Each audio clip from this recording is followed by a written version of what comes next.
doorashada madaxweynaha maamulka koonfur galbeed Soomaaliya oo ka dhacday hoolka wasaaradda qorsheynta maamulka koonfur galbeed ayaa waxaa ka soo qayb galay mas'uuliyiin ka socday labada gole ee dowladda federaalka Soomaaliya ugu horeeyay wasiirka wasaaradda arrimaha gudaha iyo federaalka xukuumadda Soomaaliya siyaaya xilka madaxweynaha maamulka koonfur galbeed ahna gudoomiyaha baarlamaanka maamulka koonfur galbeed Abduqaadir Shariif Sheekhuuna Maye guddiga doorashada horjoogayaal caalami ah iyo xildhibaano ka tirsan baarlamaanka koonfur galbeed oo tir ahaan gaarayay 147 mudane shan musharax oo kala ahaa Dr. Ibrahim Macalin Nuurow Xuseen Cusmaan Xuseen Aadan Maxamed Nuur Aadan Soransoor Siid Axmed iyo Cabdicasiis Xasan Maxamed Laftagareen waxaana lagu kala baxay wareega koowaad ee doorashada iyadoo uu ku guuleystay mudane Cabdicasiis Xasan Maxamed Laftagareen waxaana ku dhawaaqay natiijada doorashada siyaaya xilka gudoomiyaha baarlamaanka ahna ku xigeenka koowaad ee gudoomiyaha baarlamaanka Maxamed Nuur Maxamed Aadan Maxamed Nuur Soransoor 22 Ibrahim Macalin Nuur 5 codod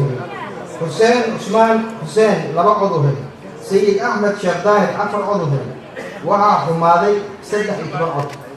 عبدالعزيز حسن محمد لفتقرين بقول لكم عضو أيها لي كلا وحاكيكي ليستي عبدالعزيز حسن لفتقرين ومدحلينا لبعض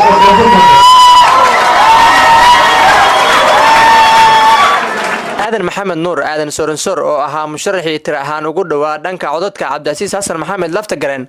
ayaa ugu hambaliyay madaxweynaha cusub ee maamulka koonfur galbeed mudane Cabdicasiis Xasan Maxamed Laftagareen guusha uu ka gaaray doorashadan maanta ka dhacday magaalada Baydhabo ee xarunta gobolka Baay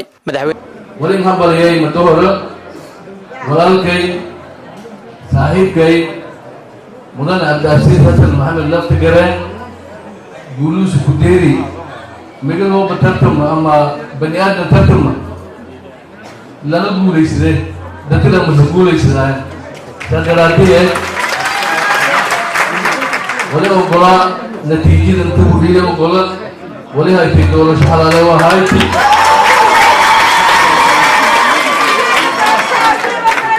وقتي دول حلاله قبل كم بيجي تدراتيه تكلنا أسرنا madaxweynaha cusub ee koonfur galbeed 4 sano ee soo socota mudane Cabdicasiis Xasan Maxamed Laftagareen ayaa u mahadceliyay saaxiibadiisa la tartamayay oo ugu horeeyay mudane Aadan Maxamed Nuur Aadan Soransoor waxaana sidoo kale u mahadnaqay guddigii doorashada iyo xildhibaanadii doortay waxaana uu sheegay in muddada 4 sano ee soo socota uu ku hogaamin doono shacabka reer koonfur galbeed si daacad ah waxaan marka ugu horeyso u mahadcelinayaa xildhibaanada koonfur galbeed ee doortay aad iyo aad u mahadsantihiin iyo intaan dooranin waxaan kaloo u mahadcelinayaa guddiga doorashooyinka oo shaqo nadiifa oo cadaalada iyo doorasho xor iyo xalaal ah oo intii aan inta joogna aan codsanaynay qabtay ayagana waa u mahadcelinaynaa guddiga doorashooyinka waxaan kaloo u mahadcelinayaa guddoonkii shaqadan qabtay u dhabar adeegay doorashada ayagana waa u mahadcelinayaa waxaan si gooni ah ugu mahadcelinayaa saaxiibadaydii kulliigii aan tartannay musharaxiintii doorashada aan ka wada qayb galnay isla goobta doorashada ayaa lagu dhaariyay mudane Cabdicasiis Xasan Maxamed Laftagareen madaxweynaha cusub ee maamulka koonfur galbeed waxaana dhaariyay siyaaya xilka gudoomiyaha baarlamaanka ahna ku xigeenka koowaad ee gudoomiyaha baarlamaanka محمد نور محمد